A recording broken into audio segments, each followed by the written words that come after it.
Le livre du ciel, tome 2. 21 septembre 1899. Démêlé de Louisa avec l'obéissance. Raison d'être de son état de victime. Mais qui l'aurait cru? Même si c'est elle qui a tort et que j'ai de la difficulté à m'exprimer, Dame Obéissance a pris la mouche et s'est mise à agir comme un cruel tyran, allant jusqu'à m'empêcher de voir mon aimable bien, ma seule et unique consolation. Comme on peut le voir, cette dame agit parfois comme une petite fille. Lorsqu'elle veut quelque chose et qu'elle ne l'obtient pas en demandant poliment, elle remplit alors la maison de ses cris et de ses pleurs jusqu'à ce qu'on acquiesce à sa demande. Bravo! Je ne croyais pas que tu étais comme ça. Même si je bafouille, tu veux que j'écrive sur la charité. Oh mon Dieu, toi seul peux la rendre plus raisonnable. Car c'est évident que ça ne peut continuer comme ça. Je t'en prie, Obéissance. Redonne-moi mon doux Jésus. Ne me prive plus de la vision de mon plus grand bien. Je te promets que même en bafouillant, j'écrirai comme tu le veux.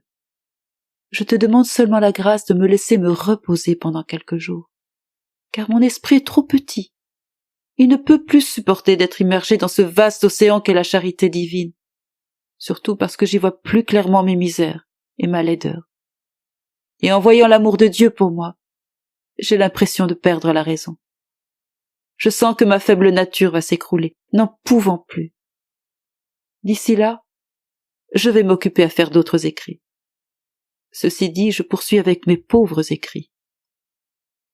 Mon esprit étant occupé à faire ce que j'ai déjà mentionné, je me disais, à quoi serviront ces écrits si je ne les mets pas en pratique moi-même? Ils serviront à ma condamnation.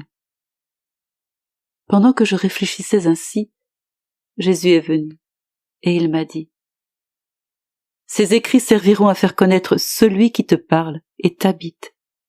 Et s'ils ne te servent pas à toi, ma lumière éclairera ceux qui les liront.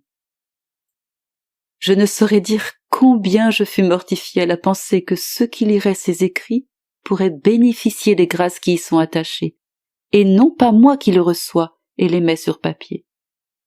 Ces écrits ne vont-ils pas me condamner? À la seule pensée qu'ils vont tomber entre les mains d'autres personnes, mon cœur est accablé de douleur. Dans ma profonde affliction, je me disais, quelle est la raison d'être de mon état si ma condamnation doit en résulter?